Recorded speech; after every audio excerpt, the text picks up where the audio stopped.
Voilà. 2 Corinthiens 10. Car il nous faut tous comparaître devant le tribunal de Christ. Alléluia. Amen. Car il nous faut tous de comparaître devant le tribunal de Christ. Afin que chacun reçoive selon le bien ou le mal qu'il aurait fait étant dans son corps. Alléluia. Amen. Nous passerons tous au tribunal de Christ.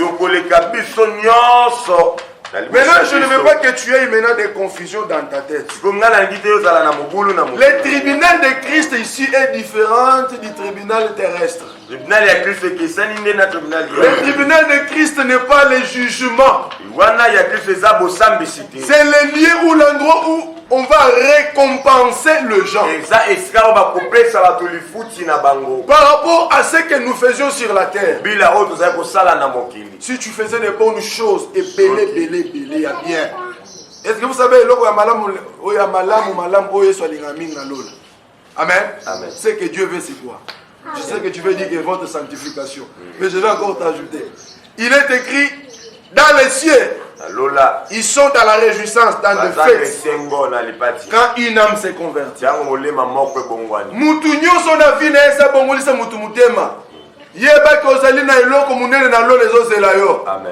Il y a une couronne qui t'attend. Parce qu'au salaire du Kambouya Somo. Alléluia. Amen. Tu as arraché quelqu'un des griffes du lion. Tu as arraché quelqu'un des griffes Yalifelo. On dit ça Jésus Christ. Alléluia. Il y a une récompense qui t'attend au ciel. Amen. C'est ainsi la Bible dit que non, nous devons tous passer, comparaître au tribunal de Christ. Alléluia. Amen. Le tribunal de Christ, ce n'est pas pour nous punir, nous mettre dans l'enfer qui est au ciel. Il fait le gouvernement là. Amen. Amen. Tu frère Francis Yaka. Au salaki, au salaki, Zomotolo na yo, Yangoyo. Frère Charles Kabouya. Au tiaki bat, babongo la mité, mi balé babongo la mité, mana vie na yo. Quand on passe au salini, Yangoyo. Babengi frère boy. Au salaki boy, Yangoyo. Mais il y aura des autres. Malgré qu'Akokota na yo, il y a besoin de foutité. Amen. Amen. Oui, pour la ligne. Parce qu'il y a celle qui est malongate. Il y a des filles qui sont la Kotuana. Ils vont rester là, dans les gradins Nicolo. On appelle ça Nicolo, mais néanmoins. J'avais un frère, il me disait Gaston. Comment on dit? L'Ikamo, c'est pas grave. C'est le frère Oua, il est au Canada. Mais, ce qui est là, Kotika, Kanalola, Wana, ici, il est là. Alléluia. Il me disait, attends, na kota na kaka ta ba peste. Et mon yoko ta ba persona motole. Sinon tu cause à l'école, on a tourné à stade, non? Salle à l'école, même bon, dans des stadiums respectés comme dans les salles, dans les arénas, comme les Américains le font. Il y a place à Liboso. On va te foutre un bon belé. Il y a mis balai, on va foutre un moi petit du colo. C'est comme ça qu'on a dans l'eau là. Mais tu supposes la musique, on se dit bien, Yewana. Mais pas musique, on a yes, on a yes. C'est comme ça que ma Amen. Alléluia. Alors, et mon tout ça, la misala ya malamu na mukili. Osunga kabatu, sunga bango. Alléluia. Okabaka kabaka, kabaka.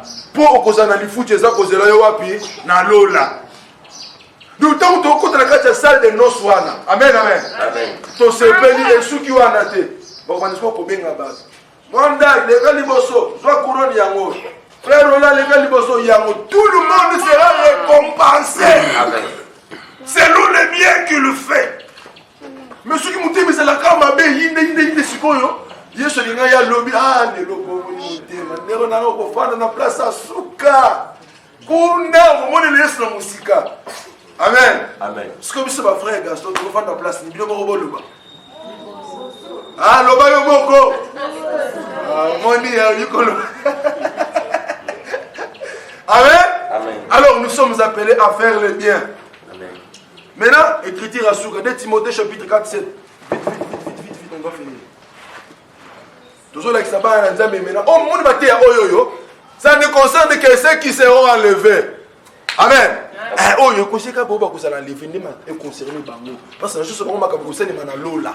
Parce que Thomas Polo a qu'il fait la vie en esprit. Na comme il Makamboyo. Voilà, frère Tanga. J'ai combattu les bons combats. Voilà. J'ai achevé la course. Ah. J'ai gardé la foi. Ah. Désormais, la couronne de justice m'est réservée. Ah. Loba. Les seigneurs, les justes, les juges me la donnera. Un instant. À moi-même seulement. Loba. N'abandonne Moussous. À tous ceux qui auront aimé son avenir. Ah, alléluia. Amen. C'est pas seulement Paul qui sera couronné. Oui, il y a les autres étoiles que Dieu a appelées après Paul. Alléluia. Amen. Alors tu es appelé à faire des bonnes choses. Paul dit que non, j'ai combattu. Na kimimbango. Kimambango, na nzela normal.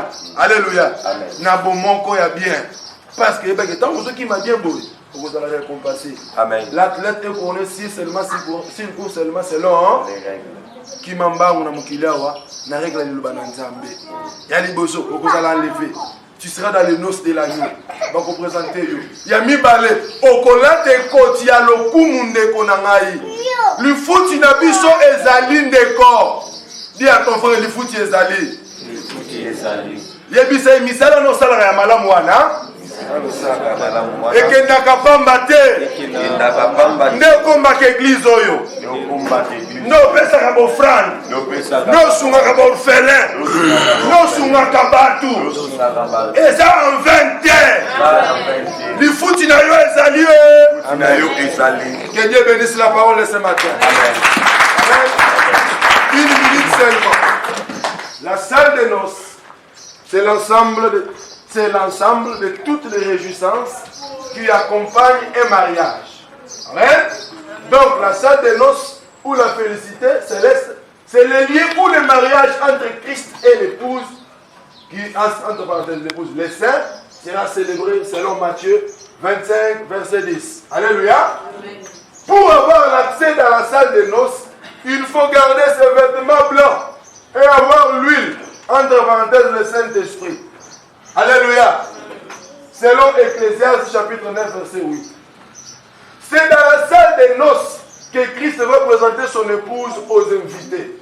Car elle s'est préparée, l'épouse de Jésus, l'église s'est préparée pour ses noces. Selon Apocalypse chapitre 19, 7 à 9.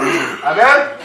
Après là, nous passerons aux cérémonies appelées le tribunal de Christ, aux remises des trophées, à la récompense, selon 2 Corinthiens chapitre 5, le verset 10. Amen. Amen.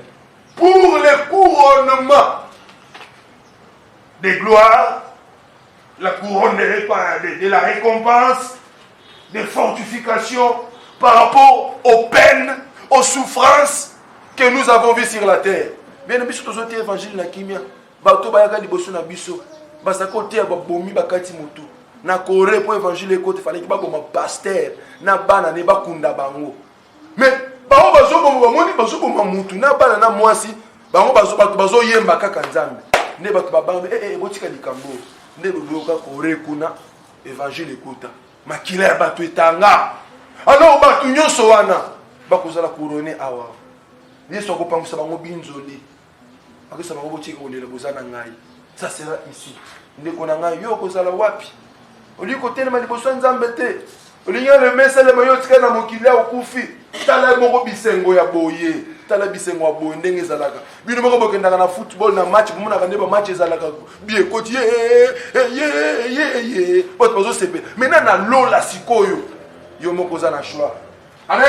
Amen. Poto silisa. Notez bien, pour entrer dans la salle de noces, il faut veiller à la quantité de l'huile qui te reste, de peur que la lampe ne s'éteigne pas en pleine nuit. Et vous voyez veille dans mon livre mon centre. Pour moi, c'est-à-dire, pour l'Iloba Nanzambe, Ozanango, au bon Sanako Manangote. Parce que pour l'Iloba Nanzambe, c'est la Nabokas qui vont dans Saint-Esprit. Au quoi il va ma communion, il va écrire que ça, le Saint-Esprit, il peut s'inviter, et il mayo. Mais pour la Bible, ça y vie. Et bon, ça na molimo nanzambe. Pour mwinde pela. Et bon, il batia pétrole, batia mafuta. Veille à la quantité de l'huile qui te reste. Veille à ton esprit. Veille na molimo mo santo. Est-ce que vous avez naye? Au bon moment yangote wa trista été. Que le Seigneur nous bénisse tous ce matin. Tanganisi nasambela pona yo. Yawe nzambe. Ngolo na ngai. Oyebi quantité ya mafuta oyetika na bana na yo. Oyebi bi na bango bazomene. Nasengi na yo sunga bango. Balingi lifelo te balingi lola. Molimo mosampe kamba bango.